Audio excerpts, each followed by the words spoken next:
నమస్తే welcome to YK news analysis ఇక నేను మీ గగన్. ప్రతి వార్తాపత్రికలో ఒక్కో వార్తాపత్రికలో ఒక్కో విశేషం, ప్రతి వార్తని మీ ముందుంచే ప్రయత్నం మా ఈ వైకే న్యూస్ అనాలిసిస్. ఇవాల్టి ఆంధ్రజ్యోతి పేపర్లో మెయిన్ ఎడిషన్లో ఉన్న మెయిన్ హెడ్లైన్స్ ఏంటో ఒకసారి చర్చిద్దాం. ఇక మనకి ఇక్కడ కనిపిస్తుంది, చేసిన మేలు చెబుతాం, 2 ఏళ్ల పాలనపై 3 ప్రాంతాల్లో బహిరంగ సభలు నిర్వహిద్దామని చెప్పడం జరిగింది. అలాగే ఎన్డీఏ సమావేశంలో నిర్ణయం, 9న తిరుపతి, 12న అమరావతి, 15న విశాఖలో నిర్వహణ, ఆర్భాటం లేకుండా సాదా సీదాగా సభలు, 24 నెలల్లో విజయాలపై 24 కార్యక్రమాలు అంటూ కేంద్ర మంత్రులకు భాగస్వామ్యం కలిపారు సీఎం చంద్రబాబు. అలాగే ముఖ్యంగా మనం చూసినట్లయితే అంటే కూటమి నేతలతో సమావేశంలో చంద్రబాబు, పవన్, మాధవ్, పల్లా శ్రీనివాస్, నాదెండ్ల మనోహర్ అయితే ఇక్కడ చిత్రంలో కనిపిస్తున్నారు. ఇక వారు మాట్లాడిన విషయాలు అయితే ముఖ్యంగా రాష్ట్రంలో కూటమి ప్రభుత్వం 2 ఏళ్ల పాలనా విజయాలను వివరిస్తూ ప్రత్యేకంగా అంటే ఎక్కడైతే ఏ అంశాలపై బహిరంగ సభలు నిర్వహించాలి ఎన్డీఏ నేతలు నిర్ణయిస్తారు. అలాగే హడావుడి ఆర్భాటాలు లేకుండా సాదా సీదాగా వీటిని జరిపే ప్రయత్నం చేద్దామంటూ కూడా చంద్రబాబు చెప్పడం జరిగింది. అలాగే గురువారం చంద్రబాబు నివాసంలో సీఎం, జనసేనాని పవన్ కళ్యాణ్, ఆ పార్టీకి చెందిన మంత్రి నాదెండ్ల మనోహర్, టీడీపీ, బీజేపీ రాష్ట్ర అధ్యక్షుడు పల్లా శ్రీనివాసరావు, మాధవ్ సమావేశమయ్యారు. ఇక కూటమి ప్రభుత్వం 2 ఏళ్ల పాలనా విజయాలపై సుదీర్ఘంగా చర్చించారు. అలాగే సంక్షేమంపై ఈ నెల 9న తిరుపతిలో, సుపరిపాలనపై 12న అమరావతిలో, అభివృద్ధిపై 15న విశాఖపట్నంలో భారీగా సభలు నిర్వహించినట్లు తెలిపారు. అయితే ముఖ్యంగా ఈ సభలు అనేవి ప్రజలకు తెలియాల్సిన విషయాలు ఏవైతే ఉన్నాయో, వీళ్ళ విజయాలు ఏవైతే ఉన్నాయో వాటిని మీద దృష్టి సేకరిస్తూ ముఖ్యంగా అంటే ఏదైతే విషయాలు కూటమి ప్రభుత్వం వచ్చాక జరిగిన విషయాలు ప్రత్యేకంగా ప్రజలకు తెలిసేలా ఈ సమీక్ష సమావేశం ముఖ్య ఉద్దేశం అని చెప్పడం జరిగింది సీఎం చంద్రబాబు. అలాగే ముఖ్యంగా చూసినట్లయితే అంటే ఏవైతే కార్యక్రమాలు ఉన్నాయో ఆ కార్యక్రమాలను ప్రత్యేకంగా ప్రజల దృష్టికి తీసుకెళ్దాం అని ఆయన ముచ్చటించడం జరిగింది. అలాగే గొడ్డల్ని కట్టడి చేద్దాం, డిఎస్సి పైన వివేక హత్య తరహా కుట్ర, రాజధాని రైతుల్లో గందరగోళం సృష్టించే లక్ష్యం, ఇక పెయిడ్ ఆర్టిస్టులతో జగన్నాటకాలు మామూలే, కోడికత్తి గులకరాయి డ్రామాలే, బూటకు రాజు ప్రచారాలకు చెక్ పెట్టాలి, మంత్రులు మరింత కష్టపడండి, సంతృప్తి స్థాయి మరింత పెరగాలి, 2 ఏళ్లు అధికారంలో ఉన్నామని కాదు, మరో 3 ఏళ్లు ఎన్నికలకు వెళ్ళాలి. కాబట్టి 2 ఏళ్ల అధికారం అయితే నిన్నటికి పూర్తయింది. జూన్ 4న ఎన్నికల రిజల్ట్స్ వచ్చి నిన్నటికి 2 ఏళ్లు పూర్తయింది. అయితే ముఖ్యంగా చంద్రబాబు చెప్పిన విషయాలు కనుక మనం పరిశీలించినట్లయితే పెయిడ్ ఆర్టిస్టులతో జగన్నాటకాలు మామూలే, ఎప్పటికప్పుడు పెయిడ్ ఆర్టిస్టులను తెరపైకి తీసుకొచ్చి డిఎస్సి నాటకం అంటారు, లేదంటే మరొక బూటకాన్ని తయారు చేసి ప్రజల ముందును చూపించాలని ప్రత్యేకంగా చేస్తారు. ఇక అలా చూసుకున్నట్లయితే కోడికత్తి గులకరాయి డ్రామాలే నిదర్శనం. కోడికత్తి కేసుని ఒక సంచలనంగా మార్చి దాన్ని ఉపయోగించుకొని గద్దెనెక్కారు అప్పటి మాజీ సీఎం జగన్. ఇక గులకరాయి డ్రామాతో మరొకసారి ప్రజల్ని ఫూల్స్ చేయాలనుకున్నారు. కానీ ప్రజలు 11 సీట్లు ఇచ్చి అలా తుంగలోకి తొక్కేసే ప్రయత్నం చేశారు. అయితే అది గుర్తు పెట్టుకొని ప్రజల దృష్టికి తీసుకెళ్లాల్సిన విషయాలు ఏంటంటే 2 ఏళ్ల పాలన మన ప్రారంభమైంది, అది కాదు తెలియాల్సిన విషయం.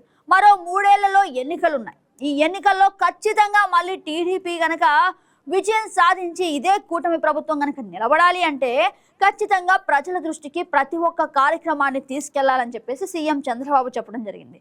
అలాగే ఏదైతే గొడ్డల్ని కట్టడి చేద్దామని మరొకసారి చెప్పిన విషయం వెనక ఉన్న ముఖ్య ఉద్దేశం ఈ మధ్య కాలంలో డిఎస్సి అనే పదాన్ని ఉపయోగించి ముఖ్యంగా అంటే డిఎస్సి అభ్యర్థులకు అన్యాయం జరిగిందని తెరపైకి కొత్త నాటకం తీసుకొచ్చారని చంద్రబాబు ముఖ్యంగా ఆ విషయం గురించి ప్రస్తావించారు. ఇక ఇప్పుడైతే మళ్ళీ ఇలాంటి విషయాలు గనక జరగకుండా కాస్త జాగ్రత్త పడాలని మంత్రులకు దిశానిర్దేశం చేశారు.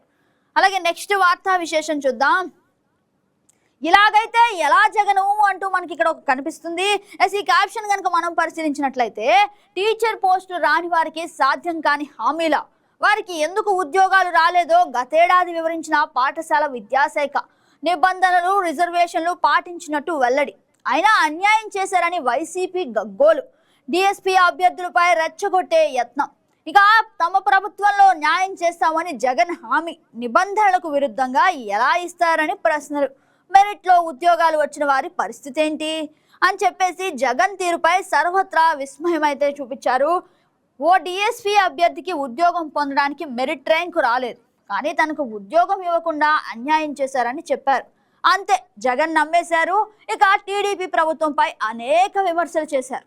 ఇక కూటమి మీద కక్ష సాధింపు చర్యలాగా డిఎస్సి అని పదే పదే వాడుతూ దానిని ముఖ్య ఉద్దేశంగా మార్చి ప్రజలని ఆలోచనలో పెట్టారు మాజీ ముఖ్యమంత్రి జగన్. అందుకే ఇలాగైతే ఎలా జగను అంటూ మనకి ఇక్కడ క్యాప్షన్ కనిపిస్తుంది. అంటే ఎవరికైతే మెరిట్ మార్కులు రాకుండా ఉద్యోగం రావాలంటే అది కష్టమే, కానీ అది కూడా మా ప్రభుత్వంలో ఇస్తాము మెరిట్ మార్కులు రాపోయినా అని చెప్పడం ఎలా పాసిబుల్ అంటూ కాస్త నెట్లో భిన్న అభిప్రాయాలు వ్యక్తం చేస్తున్నారు నెటిజన్స్. అలాగే ముఖ్యంగా మనం చూసినట్లయితే ఇంకా ఇదే విషయంలో ర్యాంకులు రిజర్వేషన్ ఇవేమీ పట్టించుకోకుండా 5 ఏళ్లు సీఎంగా పనిచేసిన వైసీపీ అధినేత ఇప్పుడు కొత్తగా వారికి అన్యాయం చేశారంటూ ఏకపక్షంగా చెప్పేశారు. పైగా తమ ప్రభుత్వంలో వీటిపై పునఃవిచారణ చేసి న్యాయం చేస్తామని హామీ ఇచ్చారు. ఇక ఇది ఎంతవరకు జరుగుతుందో చూడాలి మరి. ఇక మరొక వార్తా విశేషాన్ని పరిశీలించినట్లయితే బినామీలం కాదు బాధితులం అంటూ మనకి ఇక్కడ కనిపిస్తుంది. ఆర్థికంగా నష్టపోయాం, కేసుల్లో మమ్మల్ని చేర్చొద్దు. ఎవరైతే కేఎన్ఆర్ వైసీపీ మాజీ ముఖ్యమంత్రి జగన్ దగ్గర పిఏగా వ్యవహరించినటువంటి కేఎన్ఆర్, ఆయన దగ్గర బినామీలుగా నటించిన వారైతే ఇప్పుడు మేము బినామీలం కాదు కేవలం బాధితులం మాత్రమే, మా పేర్లు కేసులో చేర్చకండి. ఎందుకంటే ఒక పక్కన ఆర్థికంగా కుంగిపోయి ఉన్నాం, ఏదో బ్రతుకుతున్నా, మళ్ళీ ఈ కేసులో మా పేర్లు చేర్చకండి. కనిపించడానికి బినామీలుగా కనిపిస్తున్నాం కానీ మేమైతే బాధితులం అని చెప్పేసి వాళ్ళు చెప్పడం జరిగింది. ఇక ఆ విషయంలో మరింత లోతుగా ఒకసారి మనం చర్చిద్దాం. ఆర్థికంగా నష్టపోయాం, కేసుల్లో మమ్మల్ని చేర్చొద్దు, సిట్ విచారణలో జగన్ పిఏ బాధితులు గగ్గోలు. హాజరైన స్థిరాస్తి వ్యాపారి మైనింగ్ కాంట్రాక్టర్ వైసీపీ ఆఫీసు ఉద్యోగికి సిట్ నోటీస్, నేడు విచారణకు రావాలని ఆదేశం. ఎటు వెళ్తుందో అని పార్టీ వర్గాల ఆందోళన. మేం ఎవరికీ బినామీలం కాదు సార్, మమ్మల్ని బెదిరించి మా ఆస్తులు లాక్కున్నారు, ఆర్థికంగా నష్టపోయి అప్పుల పాలయ్యాం, ఇప్పుడు వాళ్ళ కేసులో మమ్మల్ని చేర్చి ఇబ్బంది పెట్టొద్దు అని మాజీ CM Jagan PA K Nageswararao, ముఖ్యంగా ఆర్థిక లావాదేవీలు జరిపినటువంటి వ్యక్తులైతే ఈ మాటను చెప్పడం కాస్త చర్చనీయాంశంగా మారింది.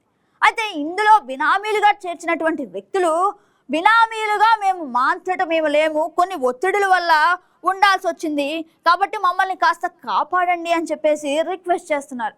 అయితే ఈ కేసులో ఇక కేఎన్ఆర్ చేసినటువంటి ముఖ్యంగా అక్రమ రవాణాలు కావచ్చు, ఆర్థికంగా స్థిరపడడం కావచ్చు, ఎలా ఈ ఆస్తులన్నీ ఎలా సాధించాడు, ఎలా సొంతం పెట్టుకున్నాడు, ముఖ్యంగా ప్రజలని ఏ విధంగా ఇబ్బంది పెట్టి వాతావరణంలోకి గురి చేశాడు అన్న విషయాలపై దర్యాప్తు అయితే జరుగుతుంది. అయితే కొన్ని విషయాలు బయటికి రావడానికి కాస్త సమయం పడుతుంది. ఇక చూద్దాం అసలు ఈ విషయంలో మరిన్ని పరిణామాలు ప్రజల ముందుకు ఏ విధంగా వస్తాయో. ఇక మరో వార్తా విశేషంలోకి వెళ్దాం. బంగారం లాంటి కట్టుకథ, 5 ఏళ్లలో 15 లక్షల కోట్లు నకిలీ వ్యాపారం, భారీగా బంగారం శుద్ధి, ఎగుమతి అంటూ మసిపూసి మారేడుకాయ చేసిన రాజేష్ ఎక్స్పోర్ట్స్. స్టాక్ మార్కెట్లో ఎగబడిన ఇన్వెస్టర్లు, కంపెనీలో 10% షేర్లు కొన్న ఎల్ఐసి, సాధారణ మదుపరి ఫిర్యాదుతో సెబీ దర్యాప్తు. ఇక ముఖ్యంగా మనం చూసినట్లయితే వ్యాపారానికి ఆధారాలే లేవని తేల్చిన అధికారులు, తప్పుడు పత్రాలు రికార్డులతో భారీగా ఆదాయాన్ని చూపినట్టు గుర్తింపు, 90% మేర పడిపోయిన షేరు ధర, ఎల్ఐసికి సుమారు 3,000 కోట్ల నష్టం. గుజరాతీ మూలకన్న బెంగళూరు వాసి రాజేష్ మెహతా స్థాపించిన సంస్థ. ఇక ఇక్కడైతే చిత్రంలో మనకి రాజేష్ మెహతా కనిపిస్తున్నాడు. దేశంలోనే ప్రముఖమైన వ్యక్తిగా గుర్తింపు పొందిన కంపెనీల్లో అది కూడా ఒకటి. ఇక దానిలో అంతర్భాగంగా సింగపూర్లో మరో కంపెనీ, దాని కింద స్విట్జర్లాండ్లో ఇంకో కంపెనీ. బంగారం శుద్ధి చేయటం, ఎగుమతి చేయటమే పని, ఏటా లక్షల కోట్ల రూపాయల వ్యాపారం. ఈ వివరాలు చూసి స్టాక్ మార్కెట్లో దుమ్ము రేగింది. రిటైల్ ఇన్వెస్టర్లు ఎగబడ్డారు. కాస్త లాభం వచ్చిందంటే చాలు, అది నిజమా అబద్ధమా, దాని వెనకాల అసలు ఏం జరుగుతుంది అనేది మర్చిపోయి ప్రతి ఒక్కరు డబ్బులకి ఆశపడిపోయి ఇక స్టాక్ మార్కెట్లో ఎగబడి కొనేశారు షేర్లు. మొత్తానికి ఏముంది, మరొకసారి ఈ బూటకం బయటికి వచ్చింది. ఏదైతే మోసం చెప్పారో ఆ మోసాన్ని మసిపూసి మారేడుకాయ చేసిన రాజేష్ ఎక్స్పోర్ట్. ముఖ్యంగా ఎక్కడైతే ఈ రాజేష్ ఎక్స్పోర్ట్ అనేది ఉందో అక్కడ బంగారం శుద్ధి చేస్తామని చెప్పేసి ఎంతో మొత్తంగా వ్యాపారానికి అసలు ఆధారాలే లేనటువంటి వ్యాపారం ఒకటి పెట్టి అందులో ముఖ్యంగా ఎవరైతే ఇన్వెస్టర్లు ఉంటారో వాళ్ళకైతే భారీ నష్టాలు చూపించి ఒక్కసారిగా మోసం చేయడం జరిగింది. అసలు ఈ విషయంలో ముఖ్యంగా మనం పరిశీలించినట్లయితే సింగపూర్లో ఒక కంపెనీ, దాని కింద మరొక కంపెనీ, ఇక స్విట్జర్లాండ్లో ఇంకొక కంపెనీ. అయితే ఎప్పుడైతే సంస్థలు స్థాపించారో అందులో నిజంగా వాస్తవానికి అసలు ఇది ఉందా, రిజిస్టర్డ్దేనా అని కాస్త పరిశీలించాల్సిన అవసరం ఎంత మేరకు ఉందని చెప్పేసి మళ్ళీ మనకి ఇలాంటి కథలు చెప్తాయి. బంగారం లాంటి కట్టు కథ అని చెప్తూ బంగారాన్ని ఎగుమతి చేస్తాం, శుభ్రపరుస్తాం అని చెప్పేసి రకరకాల మాటలు చెప్పి మొత్తానికి ఇన్వెస్టర్లకి పెద్ద భారీ షాకే ఇచ్చారు. అయితే ఇక ఏం జరుగుతుంది ఈ విషయంలో అనేది మరిన్ని విషయాలు తెలియాల్సి ఉంది.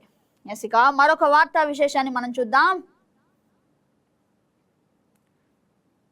ఇక్కడ కనిపిస్తుంది మారిన మనసు, జగన్ ముందు అమరావతి నై, ఇక 24 గంటల్లోనే భూ సమీకరణకు జై, రాజధానికి ఎకరన్నర ఇచ్చిన రైతు, రేపు మిగిలిన భూమి ఇస్తానని వెల్లడి. అయితే ఏదైతే ముఖ్యంగా నిన్నైతే కొన్ని మాటలు మనం చూస్తూ వచ్చాం. ముఖ్యంగా వైసీపీ మాజీ ముఖ్యమంత్రి అయినటువంటి జగన్ వాడిన పదం, ఎవరైతే రైతులు తమ భూములను ఇచ్చారో తిరిగి వాళ్ళకి ఆ భూములను అప్పజెప్పాలి అని చెప్పినప్పుడు మంత్రి నారాయణ స్పందించిన వైఖరి మనం ఒకసారి గుర్తు చేసుకుందాం. అసలు భూములు ఎలా ఇస్తారు? ఒకవైపు కాంట్రాక్టర్లు పనులు జరుగుతున్నాయి, అలాగే రోడ్డు నిర్మాణాలు జరుగుతున్నాయి. ఇప్పుడు ఎక్కడికక్కడే ఆపేసి ఆ రోడ్డులు పగలగొట్టేసి భూములు తిరిగిస్తారా అని ప్రశ్నించిన వైఖరి మనం చూసాం.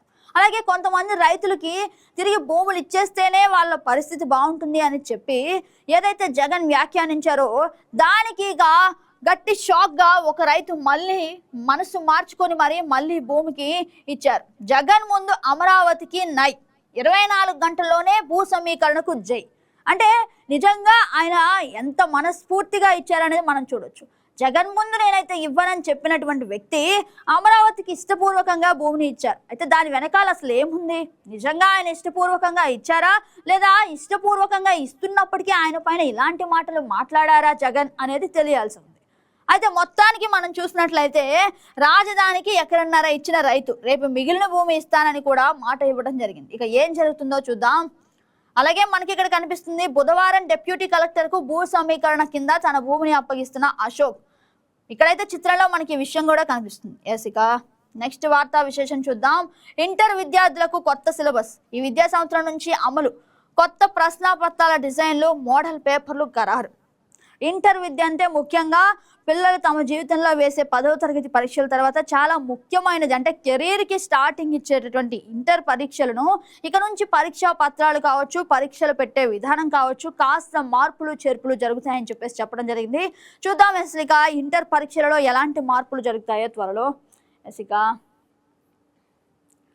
మరొక వార్తాపత్రికలో ఇవాళ వార్తా ముఖ్యాంశాలు ఏంటో ఒకసారి చూద్దాం. ఒక్కసారి సాక్షి పేపర్ పరిశీలిద్దాం. ఆంధ్రప్రభ ఒకసారి చూద్దాం. ఆంధ్రప్రభలో ముఖ్యంగా ఇవాళ విషయాలు ఏంటో ఒకసారి చూద్దాం. గొడ్డలి పార్టీ వక్రీకరణలు, ఇకపై చెక్ పెట్టాలి, మంచి చేస్తుంటే రభస చేస్తున్నారు, రాజధాని పేరుతో మళ్ళీ రగడ, జగన్ దగ్గరకు వెళ్ళిన రైతులే భూములు ఇస్తామని తిరిగి వస్తున్నారు. అలాగే ముఖ్యంగా చూసినట్లయితే అగ్రిగోల్డ్ సమస్య పరిష్కారానికి త్వరలో జీవోఎం, నెలాఖరు వరకు ప్రజలలో మమేకం కావాలి, 2 ఏళ్ల ఎన్డీఏ కార్యక్రమాలు వివరించాలి. మంత్రులకు సీఎం చంద్రబాబు అయితే దిశానిర్దేశం చేశారు. అలాగే ముఖ్యంగా మనం చూసినట్లయితే నదీ జలాల కాలుష్యాన్ని ప్రస్తావించిన ఉప ముఖ్యమంత్రి పవన్ కళ్యాణ్. అయితే ఈ మధ్య కాలంలో పవన్ కళ్యాణ్ ప్రత్యక్షంగా రాజమండ్రి విజిట్ చేసి అసలు ఆ పుష్కరాలకు ఉపయోగించే నీటిని ఏవైతే ఉన్నాయో అవి నిజంగా ఎంత మేరకు శుభ్రంగా ఉన్నాయి, ఇక్కడ గనక ప్రజలు గనక అంటే ముఖ్యంగా పుణ్య స్నానాలు చేస్తే లేని రోగాలు వస్తాయని చెప్పేసి పవన్ కళ్యాణే చెప్పి వాటిని నీటిగా శుభ్రపరిచే బాధ్యత అక్కడ అధికారులకు అప్పగించారు. ఇదైతే మనకి తెలిసిన విషయమే. అయితే నిన్నైతే మరొకసారి నదీ జలాల కాలుష్యాన్ని ప్రస్తావించిన ఉప ముఖ్యమంత్రి పవన్ కళ్యాణ్. ఇక గోదావరి పుష్కరాల నిర్వహణపై కేబినెట్ లో చర్చ అయితే జరిగింది. ఒకసారి ఈ విషయాన్ని మనం పరిశీలిద్దాం. రాష్ట్రంలో గొడ్డలి పార్టీ అరాచకం సృష్టించాలని కుట్రలు చేస్తుంది. ఎప్పటికప్పుడు వాటిని తిప్పికొట్టాలి, మీరు యాక్టివ్గా ఉండాలి. ప్రభుత్వం చేస్తున్న మంచిని కూడా వక్రీకరిస్తుంది. ఇకపై మంత్రులు అప్రమత్తంగా వ్యవహరించాలని ముఖ్యమంత్రి నారా చంద్రబాబు నాయుడు ఉద్ఘాటించారు. అలాగే ముఖ్యంగా మనం చూసినట్లయితే గురువారం రాష్ట్రీయ మంత్రి మండలి సమావేశం అనంతరంలో మంత్రితో ముఖ్యంగా అంతర్గతంగా వివిధ అంశాలపై ముఖ్యమంత్రి చర్చించారు. అందులో ముఖ్యంగా మనం చూసినట్లయితే మెగా డిఎస్సి అత్యంత కట్టుదిట్టంగా నిర్వహించాం, రాజధాని అమరావతిని ప్రతిష్టాత్మకంగా నిర్వహిస్తున్నాం, రాష్ట్రానికి పెట్టుబడులను ఆకర్షించి ఉపాధి కల్పన ప్రయత్నాలు జరుగుతున్నాయి. ఇక ఇదే సమయంలో సంక్షేమ కార్యక్రమంలో రాజీ పడనే లేదు. అయినప్పటికీ రాజకీయాలను ఉపయోగించి రాజకీయంలో మాట్లాడాల్సిన మాటలు సరికొత్తగా వినిపిస్తున్నాయి. ఏమని డిఎస్సిలో అవకతవకలు జరిగాయి. అలాగే ముఖ్యంగా రైతులు ఎవరైతే ఇష్టపూర్వకంగా భూములు ఇస్తున్నారో వారు ఇష్టపూర్వకంగా ఇవ్వట్లేదని చెప్పేసి వారిపైన ఒత్తిడి తెచ్చి సేకరిస్తున్నారని చెప్పేసి జగన్ ఏదైతే ఒక విషయాల్లో మంచి ఉంటుందో ఆ మంచిని రివర్స్లో చెబుతున్నారని చెప్పేసి నిన్న చంద్రబాబు మంత్రులకు మరొకసారి చెప్పి కాస్త జాగ్రత్తగా వ్యవహరించాలని చెప్పేసి మంత్రులకైతే దిశానిర్దేశం చేయటం మనం చూసాం. మంత్రుల నిషేధత్వాన్ని వీడనాలి, ఇక ప్రతిపక్ష ఆరోపణలపై తక్షణమే స్పందించి కౌంటర్ ఇవ్వాలని దిశానిర్దేశం చేసినట్లు తెలిసింది. ఎస్, ఇక ఇదైతే ఇక్కడ విషయాలు మరొకసారి ఇక్కడ చూసినట్లయితే ఆ 4 సీట్లు ఖరారు, టీడీపీ 3, జనసేన 1. ఎస్, ఇక నేడో రేపో అభ్యర్థుల పేరు వెల్లడి, రాజ్యసభ స్థానాలపై కూటమి అగ్రనేతల కీలక నిర్ణయం. కూటమి 2 ఏళ్ల పాలనపై విశాఖ, అమరావతి, తిరుపతిలో భారీ బహిరంగ సభలు, 24 నెలల పాలనలో చేపట్టిన 24 ప్రధాన కార్యక్రమాలు, పథకాలపై ప్రచారం, సర్పై త్వరలో కోఆర్డినేషన్ కమిటీలు. రాజకీయ వర్గాల్లో ఎంతో ఆసక్తిని రేకెత్తించిన 4 రాజ్యసభ స్థానాల సర్దుబాటుపై కూటమి అగ్రనేతలు తెరదించుతూ కీలక నిర్ణయం తీసుకున్నారు. ప్రస్తుతం ఏపీలో ఖాళీగా ఉన్న 4 రాజ్యసభ స్థానాల్లో ఎవరికి ఇస్తారు? టీడీపీకి ఇస్తారా, జనసేనకి ఇస్తారా, లేక బీజేపీకి ఇస్తారా అనే ప్రశ్న అయితే ప్రజలలో వ్యక్తమవుతుంది. ఇస్తే ఇచ్చారు, ఎవరికి ఇస్తారు, ఏ వ్యక్తికి ఇస్తారు అని చెప్పేసి మళ్ళీ అదొక అంశంగా మనం పరిశీలించవచ్చు. ఎస్, ఇక మనం చూసినట్లయితే ఈ మేరకు గురువారం ఉండవల్లిలోని సీఎం క్యాంపు కార్యాలయంలో టీడీపీ అధినేత సీఎం చంద్రబాబు నాయుడు, జనసేన అధినేత డిప్యూటీ సీఎం పవన్ కళ్యాణ్, అలాగే ఏపీ బీజేపీ చీఫ్ మాధవ్ భేటీ అయ్యారు. ఈ భేటీలో రాజ్యసభ స్థానాల కేటాయింపు, సర్దుబాటుపై ప్రధానంగా చర్చ జరిగింది. అయితే రాజ్యసభ స్థానాలు ఎవరికి ఇస్తారని చెప్పేసి అటు పార్టీలో కావచ్చు, పార్టీ కార్యకర్తల్లో కావచ్చు, కేడర్లో కావచ్చు, ముఖ్యంగా ప్రజల ఆలోచనలో కావచ్చు, ఎవరికి ఇస్తారు అన్న మాట ఇప్పుడు ఎక్కువగా వినిపిస్తుంది. అయితే ఇక అది కనుక మనం పరిశీలించినట్లయితే అగ్రనేతలు ఈ మేరకు 3 పార్టీల నేతలు ఏకాభిప్రాయానికి వచ్చి నిర్ణయం తీసుకున్నారు. నేడో రేపో అభ్యర్థుల పేరునైతే ఖరారు చేస్తారు. ఇక ఇదే సందర్భంగా కేంద్ర రాష్ట్ర ప్రభుత్వాల అధికారంలోకి వచ్చి 2 ఏళ్ల పాలన పూర్తి చేసుకున్న తరుణంలో కూటమి ఉమ్మడి కార్యాచరణపై సుదీర్ఘంగా చర్చించారు.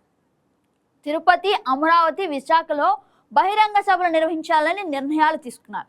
ఇక కేంద్ర రాష్ట్ర ప్రభుత్వాల 2 ఏళ్ల పాలనపై ఉమ్మడి కార్యాచరణతో ప్రజల్లోకి వెళ్లాలని సీఎం చంద్రబాబు చెప్పారు. ఇక కూటమి నేతలకు స్పష్టం చేశారు. దీనిలో భాగంగా ఈ నెల 9వ తేదీన తిరుపతి, 12వ తేదీన ముఖ్యంగా అంటే రకరకాల తేదీలు, ఒక్కొక్క తేదీ తర్వాత ఒక్కొక్క తేదీని దానికి సంబంధించి ఏర్పాట్లు చేసి అక్కడ ముఖ్యంగా సభలు ఏర్పాట్లు చేసే దిశగా అయితే నిర్ణయం తీసుకున్నారు. ఎస్, ఇక మొత్తానికి మనం చూసినట్లయితే ఇక టీడీపీ అయితే 3, జనసేన అయితే 1 ఇచ్చే స్థానాలు అయితే మనకు కనిపిస్తుంది. ఇక రాజ్యసభ స్థానాలు మొత్తంగా టీడీపీకి 3, జనసేనకి 1 ఇచ్చే పరిస్థితి అయితే నెలకొంది. ఎస్, ఇక అభ్యర్థుల పేర్లు అయితే ఇవాళ రేపు అనౌన్స్ చేసే విధంగా ఉంది అని చెప్పేసి చెప్తున్నారు. ఎస్, చూద్దాం అసలు ఇక ఎవరికి ఇస్తారో, ఎవరిని ఆ పదవులు వరిస్తాయో. ఎస్, ఇక పెట్టుబడిదారులుగా కాదు భాగస్వాములుగా రండి, ఏపీని $2.5 ట్రిలియన్ ఆర్థిక వ్యవస్థగా నిలపడమే మా ధ్యేయం, స్పీడ్ ఆఫ్ డూయింగ్ బిజినెస్ మేము సీరియస్గా పరిగణిస్తాం.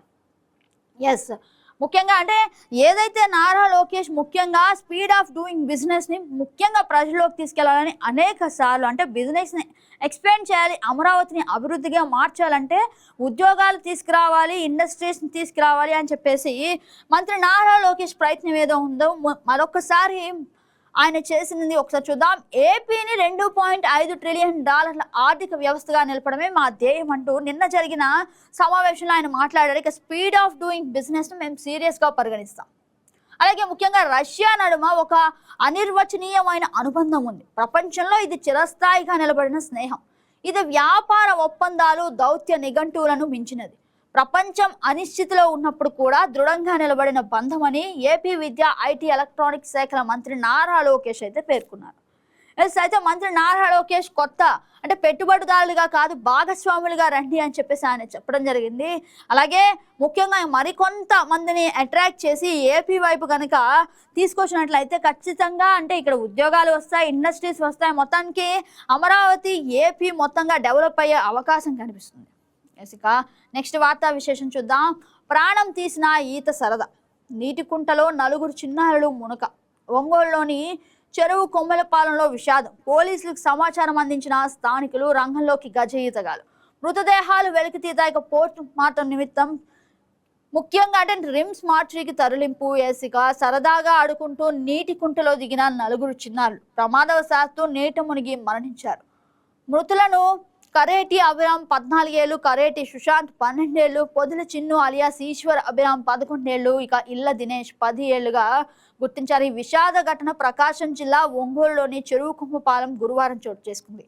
వేసవి సెలవులు కావడంతో అభిరామ్ సుశాంతులు బాపట్లలోని తమ అమ్మమ్మ ఇంటికి వెళ్లి బుధవారం తిరిగి వచ్చారు. అలాగే చిన్నునాయుడు పాలనలో మేనత్త ఇంటికి వెళ్ళి అదే రోజు ఇంటికి తిరిగి వచ్చాడు. ఇక పాఠశాల సెలవులు ముగుస్తుందంటూ ఇంటికి తిరిగి వచ్చిన ముగ్గురు పిల్లలు అయితే గ్రామంలో ఉండే మరో బాలుడు దినేష్తో గురువారం ఉదయం 9 గంటలకు బయటకు వెళ్లారు. మధ్యాహ్నం వరకు పిల్లల జాడ తెలియకపోవడంతో కంగారు పడిన తల్లిదండ్రులు వారి కోసం వెతుకులాట మొదలుపెట్టారు. ఇక గ్రామ సమీపంలోని కందులూరు డొంక నీటిగుంట దగ్గర పిల్లల దుస్తులను స్థానికులు గుర్తించారు.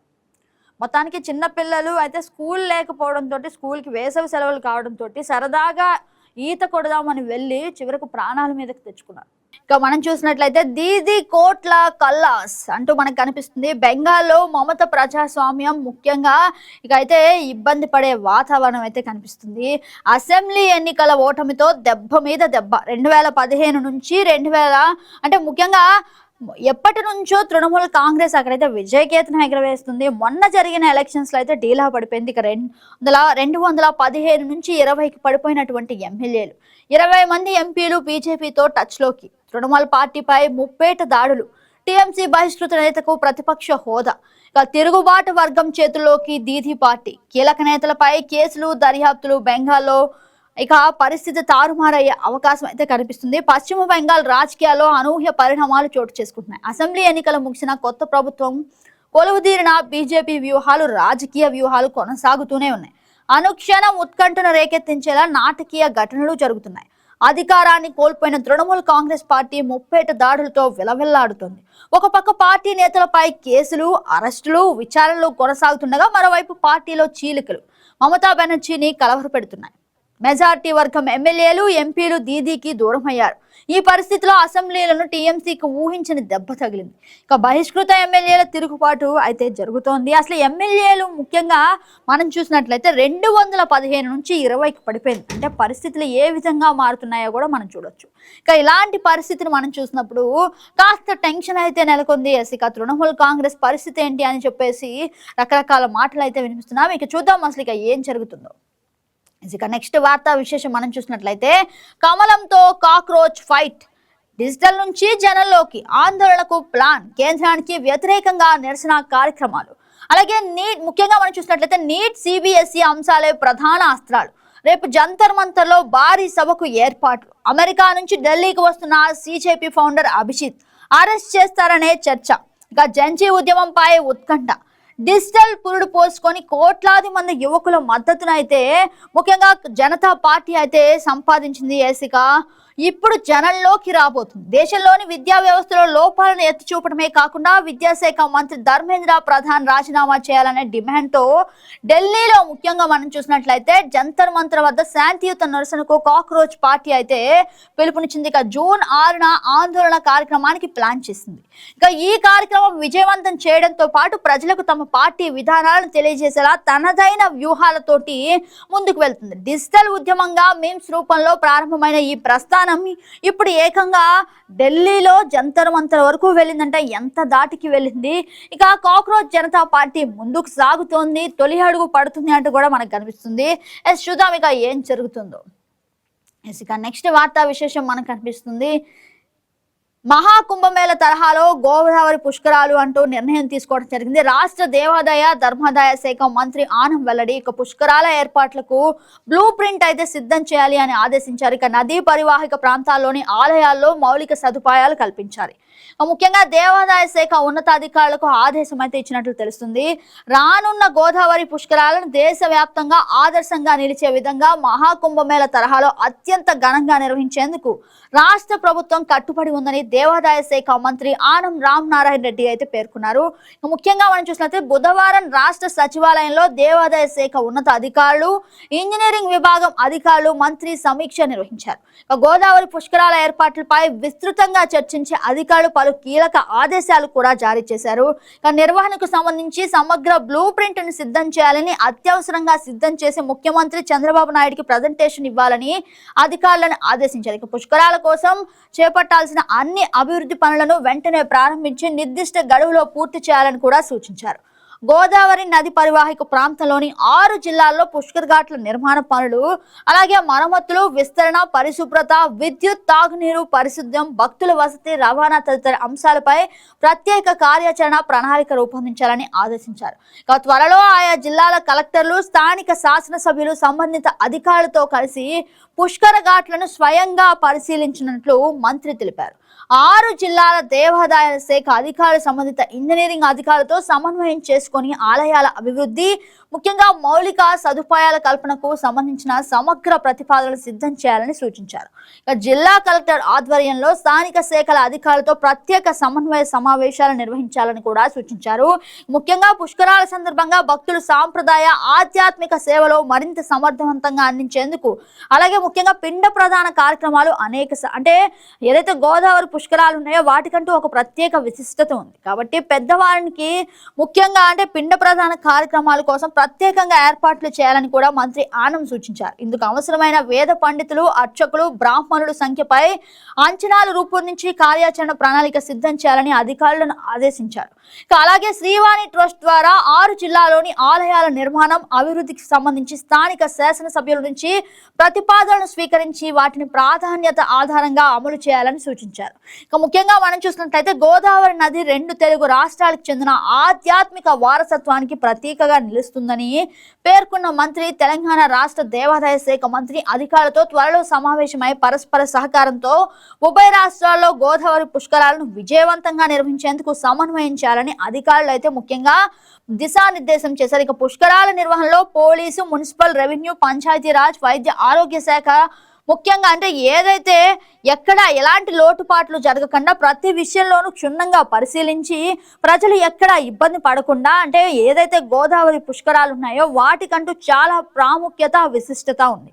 కాబట్టి ఖచ్చితంగా ప్రజల యొక్క మనోభావాలు దెబ్బతినే విధంగా కాకుండా ఏర్పాట్లు అనేవి మెడికల్ పరంగా కావచ్చు, లేదంటే పార్కింగ్ పరంగా కావచ్చు, ముఖ్యంగా అన్ని విధాలుగా ప్రజలకు ఎక్కడ ఇబ్బంది లేనటువంటి వాతావరణం క్రియేట్ చేయాలని చెప్పేసి అధికారులకు ఆదేశించడం జరిగింది. ఇక త్వరలో మహాకుంభమేళ తరహాలో అయితే గోదావరి పుష్కరాలు అయితే నిర్వహించడం జరుగుతుంది. ఇక ఇదైతే త్వరలో జరిగే అవకాశం అయితే మనకు కనిపిస్తుంది.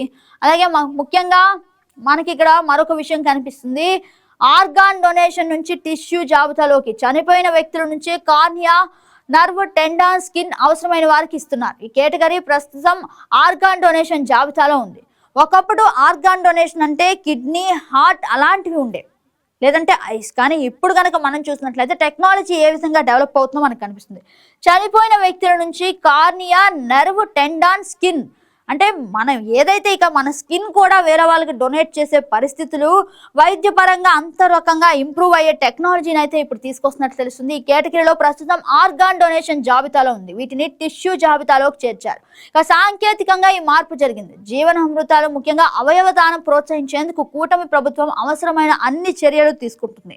ఇక గడిచిన 2 ఏళ్లలో మొత్తం 209 మంది 663 అవయవ దానాలను చేశారు. ఇంకా ముఖ్యంగా అంటే ఎవరైతే కుటుంబాలకు ముందుకు వెళ్ళాలి, బ్రతకాలి అనే ఆశ ఉంటుందో వాళ్ళకి ఇబ్బంది పడకుండా కూటమి ప్రభుత్వం కూడా సహాయం అందించే అవకాశం కూడా కనిపిస్తుంది.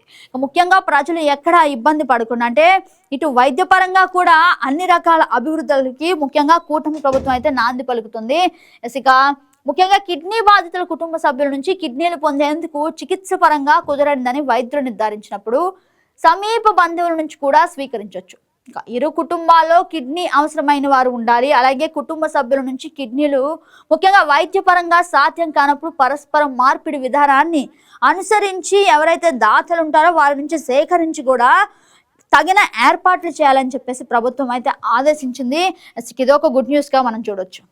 ఇక టీడీపీ 3 జనసేన 1 ఏదైతే మనం ఇందాక చర్చించామో అదే విషయం. ఇక రాజ్యసభ స్థానాలు అయితే ఉత్కంఠ వేడనుంది.